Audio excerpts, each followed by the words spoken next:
Hey everyone, it's been a little while since we've had an update on the things in school, so time for another edition of Up Close and Personal, episode number 28. What you doing? So, I want to update you on a few things first, and one of those is that May the 4th is coming up, and time to celebrate some Star Wars. So, if you have any Star Wars gear, it's a great day to bring it out. This would be, I guess, Monday coming up. So if you get out your lightsabers, your cloaks, your whatever, your Princess Leia hair buns, and even if you just have a Star Wars comforter or pillowcase or something, get it out. Get a picture to me, and we'll collect all those pictures and share them. You can send them to Dressler, Dressler, at smlacademy.ca. And even though we're not here together, we can still celebrate some of these fun days like we would have anyway, and collect the pictures of each other. Also, something that is in the works is our talent show. Now, usually we have the talent show in the gym, and can't do that this year, but we're looking at doing that in a virtual kind of way, so where you could upload videos of various talents you have, being at playing the piano, singing, telling jokes, what have you, skipping, so if you want to share some of your talents, start practicing now, and in a few weeks we'll let you know how you can upload those, and we'll collect them together so that the community can view and see them. All right, something that I wanted to do is highlight some of our teachers and the various things that our teachers are doing, and especially now that we're doing things a little bit differently. So we're going to start with Mr. Maxfield and have a short little interview here with him where he explains some of the things he's doing and how he's teaching his students remotely and with the things that he's showing them. So let's have a quick look at that. You just tell us a little bit about yourself for some of the parents who don't know you very well. Sure. I'm the grade 2 teacher here at St. Matthew, and it's my first year. It's been going very, very well, and I love the community here and the church as well. It's been a wonderful community to become a part of, and I from Edmonton. I moved to Edmonton when I was in school, and went to Concordia University of Edmonton to do my education degree, and my undergrad was in and some of those I did lots of Canadian history and things like that. But as a teacher now, I love teaching math. I enjoy teaching language arts, of course. But it's been a wonderful year here. Good, excellent. You also have a singing background. Can you tell us just a little bit about that? Sure. Yeah, I started singing as a kid. I was the one kid in my family. I have 3 siblings.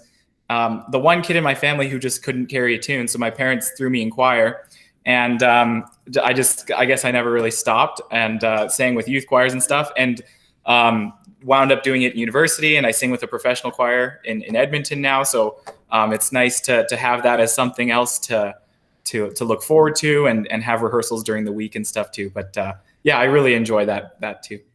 Sure, and we certainly appreciate you bringing some of your gifts and talents to our school, like we saw with the Christmas service, and even some of our chapel services as of late. People that are watching those services online now, the New Testament Canticle and the Old Testament Canticle, that's a recording of you and Mrs. Sheeman, and so we appreciate you using those talents to help us out during these times.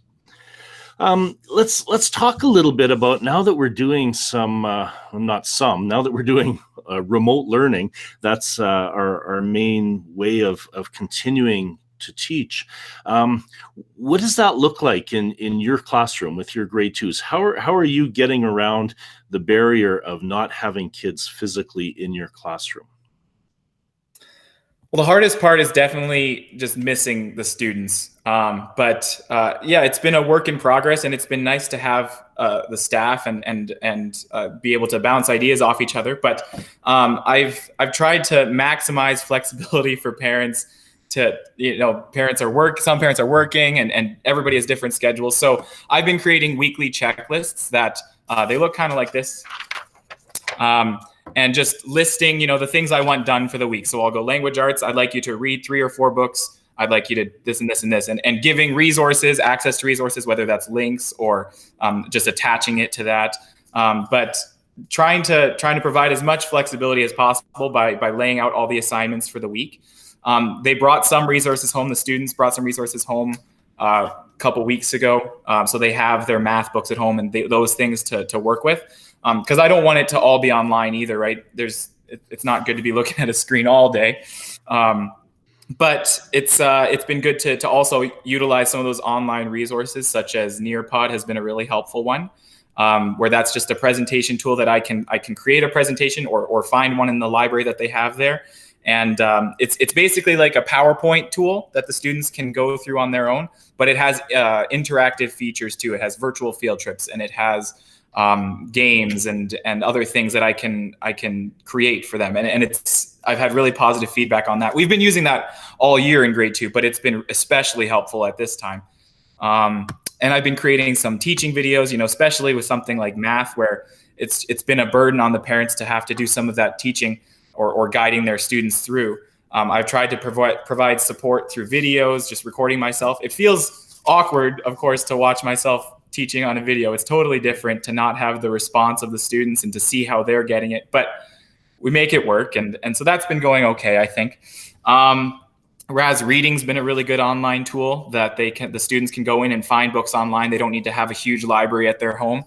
They can just have access to that online library, and they can listen to books, they can read the books, and then take a reading comprehension test. So that's been helpful too. But yeah, overall, it's been a lot of making sure that the students are just getting something that can get them ready for grade 3, right? It's not so much looking for a mark to give them at this point. It's what can I do to prepare this kid to the best of my ability so that they are ready when it comes to grade 3. For sure. And this is something that we have to keep in mind with all of our students, but I think particularly the little students is just the social aspect of their lives, right? Because they're all isolated right now, and they're not seeing one another, and they're not seeing you. But you're getting around that, aren't you? Absolutely. Yeah, we have I call them daily online hours. We have a Google Meet, just like you and I are having right now, where I provide the link to the students on our checklist for each week, and then they have the option of coming in each day. And it's just I've set a schedule of here's half an hour each day that the students can come in and say hi, ask questions. We play some games. So any given day we'll have between 7 and 15 students. And I'll read to them, or we'll play hangman or something, right? And it's nice to have that social time for me, and also for them to see their friends. It's very valuable to have that, for sure. Absolutely, you bet. And that's one of the challenges with not having the students here, is how do we meet their other needs other than they're just strictly academic. So I appreciate the work you and the other teachers are doing in that regard. What's been maybe the biggest challenge under this remote learning model? Yeah, as I mentioned, just not being with the students. I didn't come into teaching just to prepare the work for the kids. It's to be with them and to interact with them and to see them grow. And that's been definitely the most difficult part. Also, in the teaching, as I mentioned, when I'm teaching something in math, for example, it's so much of offering them something and then getting their response or getting their questions and seeing how they're understanding, and then concrete learning, having them use things in the classroom to count or whatever it is, and not having that back and forth has been challenging. I definitely miss them a lot. So that's been the hardest part. What would you say has been the biggest success or surprise or joy?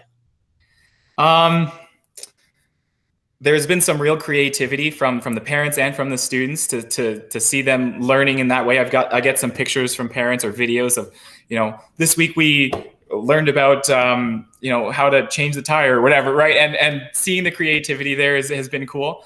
Also, I really enjoy that online time that we have where, even some of my kids that are more shy usually, have come out of their shell. They're at home, they're a little bit more comfortable maybe. And so I have, for one student in particular that I'm thinking of, that usually is pretty reserved in class, but she's at home and she's just happy to just talk and talk and talk, and it's great. And just to see them, a little bit more comfortable in the safety of their own home. You get the reverse of that a little bit too. Some that are, seeing themselves on video aren't so sure. But just it's because it's so different. It offers, some students have a different outlook on it, and it changes things. But there have definitely been some rewards there in that way. Good to hear. Well, we thank you for the work you're doing, and all the other teachers and the work they're doing. It's been kind of a wild ride, hasn't it? We've really, turned our whole education system upside down and looked at other creative ways that we can still continue to allow the students to learn under these very strange and unique circumstances. So we appreciate your creativity and your passion and your effort that you've put in with this. And thanks for joining us today. You're welcome. Thank you. Okay, well, thank you, Mr. Maxfield. We appreciate you taking the time to explain to us some of the ways that you're reaching out to the students. Just a few more quick things here. We got a few pictures of students continuing to learn at home and to study and connect with their teachers. And it's great to see that still going on, and lots of screen time. But we hope students aren't just doing screen time. We hope they're also using their environment as well, and doing some creative things without screens in front of them as well. So thank you to these parents and students who sent these pictures in. Please keep sending them in, because we'd love to showcase what you guys are doing at home. All right. Well, that's it. Another edition of Up Close and Personal. Take care, guys. I hope you're still able to catch the daily devotions each morning and the chapel services every Wednesday. God bless you.